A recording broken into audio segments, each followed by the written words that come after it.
What happens when someone disappears without a trace? No note, no goodbye, just gone. It's the kind of mystery that keeps detectives up at night, families in limbo, and communities on edge. Missing person cases may seem like long shots, but for investigators, every clue, no matter how small, is a step toward resolution. Whether someone vanished 10 hours ago or 10 years ago, the methodology behind these searches can make or break a case. In this episode of Curell Case Files, we're diving into the real strategies behind tracking the missing. From building detailed timelines to analyzing digital footprints, we'll explore how modern detectives follow the evidence where it leads, no matter how cold the trail. You'll see how something as simple as a grocery receipt or a cell tower ping can unravel an entire mystery. And you'll hear how trained professionals use psychology, technology, and old-school persistence to bring closure to families. So ask yourself this: if someone close to you went missing, would you know what clues to follow? Could you piece the puzzle together? Let's find out. The first 24 hours in any missing person case are crucial. But before anything else, investigators must answer a simple yet essential question. When did they vanish? That's where the timeline comes in. A detailed, accurate sequence of the person's last known movements becomes the backbone of every case. Detectives start by collecting receipts, checking bank transactions, and pulling security footage from wherever the person was last seen. Did they buy coffee? Did they stop for gas? Did they ever make it to work? Eyewitness accounts help fill in the gaps, but those can be fuzzy. So every data point helps confirm or contradict a lead.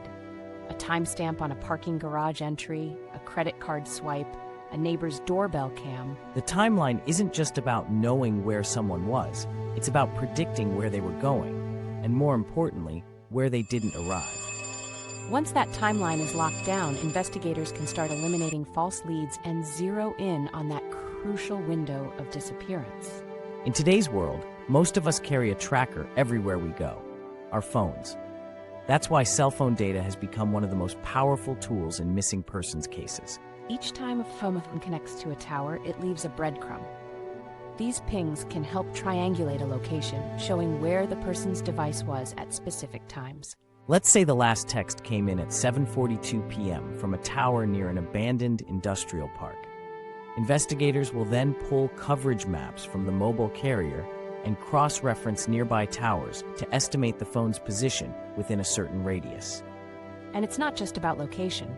Call logs, message timestamps, and even failed connection attempts can reveal a lot, like if someone was trying to make a call or if someone else was using the phone. There are cases where ping data led search teams directly to the scene: cars submerged in rivers, phones discarded in dumpsters. That invisible signal often speaks louder than any witness. After digital trails, the human element becomes vital.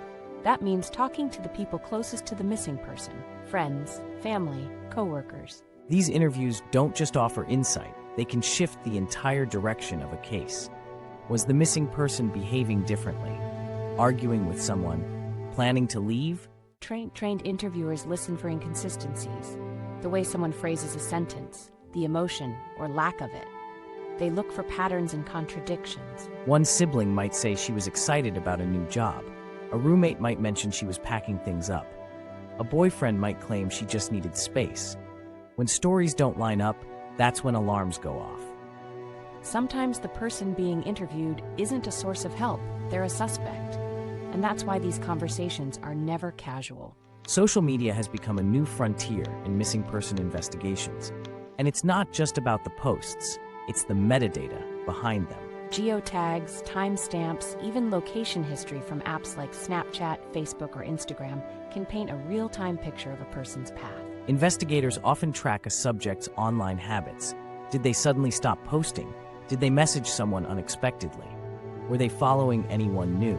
There are cases where a selfie taken seconds before a disappearance included a reflection of someone in the background, someone who wasn't supposed to be there.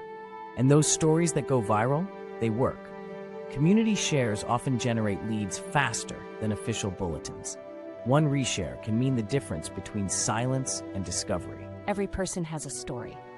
Victimology is about understanding that story and using it to make investigative sense of what happened. Victimology helps define risk. Was this person more vulnerable due to lifestyle, occupation, habits, or relationships? Profiles include everything: personality traits, daily routines, emotional state, and recent life changes. Even hobbies and social groups can offer context. If a person was isolated, struggling with mental health, or escaping a toxic relationship, those are all relevant. They help investigators focus in the right direction, whether that's foul play or voluntary disappearance. A solid victimology profile doesn't just help find the person, it helps understand why they went missing. The hardest part? Time. Cold cases lose evidence, memories fade, digital records disappear. Families move on, people pass away, and leads dry up. But persistence matters. New technology, like DNA analysis or AI-enhanced imaging, can break cases wide open years later. Cold doesn't mean hopeless. It means slower. But with the right approach, even the darkest trails can still lead to answers. We've walked through how timelines, tech, psychology, and good old-fashioned interviews work together to find the missing. And while no two cases are the same, the strategy is consistent. Connect the dots, follow the truth, and never give up. Every breakthrough starts with someone asking the right question. So we ask you, if you were faced with this kind of puzzle, would you know where to begin? Leave your thoughts in the comments. What would you do first? Where would you look? And don't forget, subscribe to Curell Case Files for more deep dives into the methods, the mysteries, and the minds behind real investigations. Because sometimes, the difference between forgotten and found is just one clue.